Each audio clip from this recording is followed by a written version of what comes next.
విజయనగరం జిల్లాలోని నెర్లిమర్ల ఎమ్మెల్యే లోకమాధవి నియోజకవర్గంలో స్వర్ణాంధ్ర స్వచ్ఛాంధ్ర కార్యక్రమం నిర్వహించారు.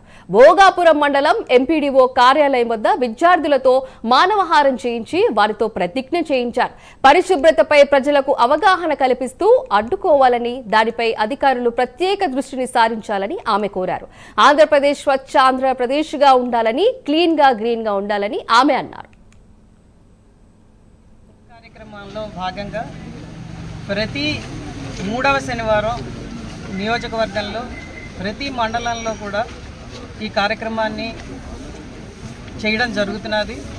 పిలుపునిచ్చిన దగ్గర నుంచి కూడాను ఈ వారం ఈ వేస్ట్ గురించి ప్రత్యేక అవగాహన అందరికీ కల్పిస్తూ అది ఎంత ప్రమాదకరమైనది, దాన్ని మనం ఎలా డిస్పోజ్ చేయాలి అని, ఆ కలెక్షన్ ఎలా చేయాలన్న ప్రాసెస్ మీద ప్రత్యేక దృష్టి పెడుతూ ఈ వారం ఆ కార్యక్రమాన్ని చేపట్టడం జరుగుతున్నది. ఈ కార్యక్రమంలో అధికారులు, రాజకీయ నాయకులు, అలాగే పిల్లలు, ఆశా వర్కర్లు అందరూ కూడా, ప్రతి ఒక్కళ్ళు కూడా మమేకమై ఈరోజు అందరం కలిసి ఈ కార్యక్రమాన్ని చేయడం జరుగుతున్నది.